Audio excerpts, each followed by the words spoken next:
Question number 4 में कह रहा है find an angle which is equal to its complement, जो उसके कॉम्प्लीमेंट के इक्वल होगा। कॉम्प्लीमेंट जहाँ भी आज मैंने बताया था 90, ठीक है। हमें एक ऐसा एंगल फाइंड करने हैं, ठीक है। Let the angle be x, हमने एक्स मान लिया, जिनको जब भी मैं प्लस करूँ तो वो 90 डिग्री ही दे, कॉम्प्लीमेंट्री एंगल्स ही दे। एक्स प्लस एक्स, क्योंकि दो एंगल्स को प्लस करना होता है। 90 डिग्री के इक्वल क्यों? क्योंकि उन्होंने सब कॉम्प्लीमेंट लिखा है। अगर सप्लीमेंट लिखा होता तो हम 180 लेते। x प्लस एक्स 2x हो जाएगा, हमने अलजेब्रा करा, इसके आगे 1 होता है, इसके आगे 1 होता है, 1 प्लस 1 2। यहाँ पे ये 2 मल्टीप्लाई हो रहा है, वहां जाके क्या हो जाएगा डिवाइड, 90 से 2 डिवाइड हुआ, x की वैल्यू आ गई 45 डिग्री। यानी 45 डिग्री एक ऐसा एंगल है जो कि उसके कॉम्प्लीमेंट के इक्वल होता है। Next supplement, let the angle be x, आप एंगल को x मान लो, दोनों को प्लस करके आपको 180 डिग्री के इक्वल करना है। x plus x 2x is equals to 180 degree.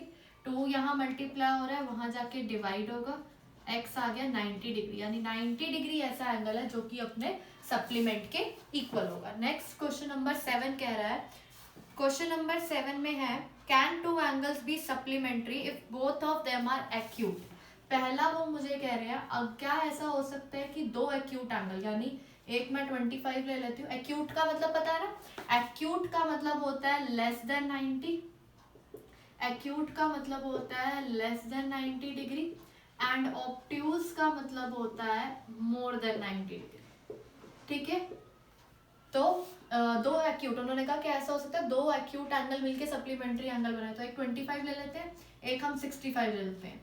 दोनों को आप प्लस करोगे तो वो तो 90 से भी कम आएगा, तो यहाँ पे आ जाएगा नॉट पॉसिबल, ठीक है। सिमिलरली उन्होंने बोला दो ऑब्ट्यूज एंगल, ठीक है। ऑब्ट्यूज यानी 90 से बड़े, एक मैं 100 ले लेती हूँ, दूसरा भी मैं 110 ले लेती हूँ, ठीक है। मैं दोनों को प्लस करूंगी 100 एंड 100, तो 210 हो गया। सप्लीमेंट्री का मतलब 90 डिग्री।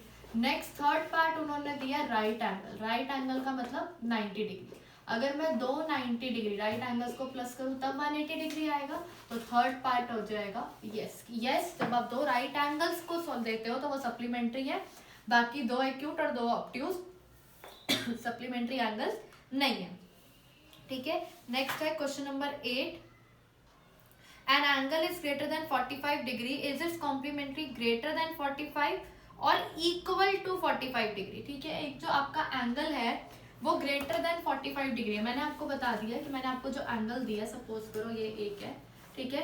मैंने आपको जो एंगल दिया है वो ग्रेटर देन 45, ठीक है। वो 45 सपोज कर लो यहाँ आता है, ठीक है, वो इससे ग्रेटर है यहाँ पे, ठीक है। 45 से ग्रेटर है, मैंने आपको वैल्यू नहीं दी। तो अगर मैं चाहती हूँ ये एक कॉम्प्लीमेंट्री एंगल बने, यानी ये 9, मैं ऐसा चाहती हूँ कि मैं कॉम्प्लीमेंट्री पेयर बने, यानी जब भी वो किसी और एंगल में प्लस हो तो वो 90 डिग्री दे, तो दूसरा जो मुझे एंगल लेना चाहिए वो लेस देन 45 लेना चाहिए, मोर देन 45 लेना चाहिए, या इक्वल टू लेना चाहिए। ध्यान से सुनना, कॉम्प्लीमेंट्री का मतलब क्या होता है, प्लस करके 90 आना, ठीक है। अगर आपको वैल्यू दी हुई है 45 से बड़ी, ठीक है, अगर आपकी वैल्यू है 45 से बड़ी तो दूसरा एंगल जो आप लोगे वो लेस देन 45 लोगे। अगर आपको क्वेश्चन में दिया हुआ आ जाए लेस देन 45, तो जो आप आंसर लोगे वो मोर देन 45 लोगे। और अगर आपको क्वेश्चन में दिया हो इक्वल 45 है तो आप क्या लोगे, इक्वल। बात समझ आई? अगर यहाँ पे आपको क्वेश्चन में ग्रेटर देन दिया तो आप लेस देन सेलेक्ट करोगे, क्वेश्चन में लेस देन दिया तो आप ग्रेटर देन सेलेक्ट करोगे। ऐसी एक क्वेश्चन नंबर 6 है। क्वेश्चन नंबर 6 में उन्होंने आपको दो एंगल्स दिए हैं, ये, ठीक है, ये रहा एंगल 1 और ये रहा angle 2, sorry angle 1 and angle 2, दो एंगल्स आपको गिवन है। और उन्होंने कहा अगर मैं एंगल 1 को कम कर रही हूँ, अगर मैं एंगल 1 को कम कर रही हूँ, इसकी वैल्यू लेस देन कर रही हूँ, और मैं चाहती हूँ ये सप्लीमेंट्री पेयर ही रहे, तो एंगल 2 की वैल्यू क्या होनी चाहिए, इंक्रीज। उल्टा करना है, अगर एक कम हो रही है तो दूसरी बढ़ा दो, एक बढ़ रही है तो दूसरी कम कर दो। तो एंगल 1 अगर आप डिक्रीज कर रहे हो तो एंगल 2 को इंक्रीज करना पड़ेगा ताकि ये एक सप्लीमेंट्री रहे। ये क्वेश्चन नंबर 6 है, ठीक है। क्वेश्चन नंबर 9 बहुत इंपॉर्टेंट है। 9 में फर्स्ट पार्ट कह रहे हैं इस 1 adjacent to angle 2। Adjacent word का मतलब होता है साथ में, ठीक है। What do you mean by adjacent? Adjacent का मतलब होता है बिल्कुल साथ साथ, जैसे ये दोनों एडजेसेंट एंगल है, ये दोनों एडजेसेंट एंगल है। एडजेसेंट का मतलब बिल्कुल साथ में। तो फर्स्ट पार्ट में क्या एंगल 1 एंगल 2 के एडजेसेंट है? हाँ जी, यस, क्योंकि यहाँ पे अब आप लिखोगे क्या, सेम रे एंड सेम वर्टेक्स। देखो इनकी रे भी सेम है और ये जिस वर्टेक्स से बने वो भी सेम है, तो सेम रे एंड सेम वर्टेक्स की वजह से ये दोनों क्या है, एडजेसेंट एंगल्स है। Next is angle AOC adjacent to angle AOE।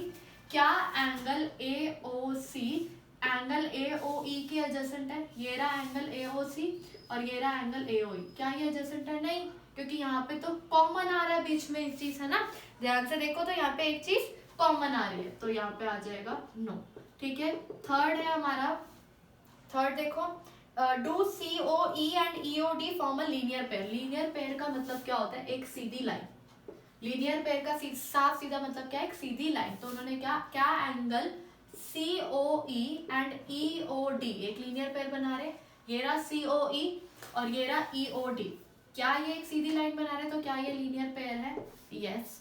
ठीक है, फोर्थ देखो, R angle BOD and DOA supplementary. Supplementary का मतलब भी वही होता है, सीधी लाइन। ठीक है, angle BOD, where is BOD? Angle BOD and angle DOA, क्या ये आपकी सप्लीमेंट्री पेयर बना रहे हैं? हाँ जी बना रहे हैं, क्योंकि यहाँ पे स्ट्रेट लाइन है, तो यस। फिफ्थ पार्ट वो कह रहा है, is angle 1 vertically opposite to angle 4। क्या एंगल 1 एंगल 4 के बिल्कुल सामने है? हाँ जी, यस, बिल्कुल सामने। वर्टिकली अपोजिट एंगल का मतलब सामने सामने। ठीक है, next, what is the vertically opposite angle of 5? 5 के अपोजिट में कौन सा एंगल है? Angle 2 plus angle 3। देखो एंगल 5 के सामने कौन से दो एंगल है? Angle 2 plus angle 3। अगर एक होता तो हम एक लिख देते। ठीक है, क्वेश्चन नंबर 10 देखो, indicate which pair of angles are vertically opposite angle. Vertically opposite angle कौन कौन से हैं? एक तो 1 और 4 है, angle 1 is equals to angle 4, और दूसरे क्या है? Angle 5 is equals to angle 2 plus 3। ये क्या है? Vertically opposite pairs. ठीक है, नेक्स्ट उन्होंने बोला लीनियर पेयर। लीनियर पेयर का मतलब मैंने आपको बताया था स्ट्रेट लाइन। ठीक है, लीनियर पेयर का मतलब क्या होता है? Straight line. तो angle 1 plus angle 2 plus angle 3, ये हो गया एक लीनियर पेयर। आप इसको लिख सकते हो इज इक्वल्स टू 180 डिग्री। ठीक है, एक लीनियर पेयर ये हो गया। एक हो गया angle 4 plus angle 5 is equal to 180 degree, और एक हो गया एंगल 4 एंगल 5, बस ये दो पेयर ही बन सकते हैं। ठीक है, नेक्स्ट क्वेश्चन नंबर 11, उन्होंने कहा क्या एंगल 1 एंगल 2 के एडजेसेंट है? साथ में है, साथ में तो है, लेकिन मैंने आपको बताया था एडजेसेंट का मतलब क्या होता है? जब सेम रे होती है और सेम वर्टेक्स। यहाँ पे दोनों के वर्टेक्स अलग अलग है, तो ये एडजेसेंट नहीं है। क्यों? Because they do not have a common vertex, क्योंकि उनके पास एक कॉमन वर्टेक्स नहीं है।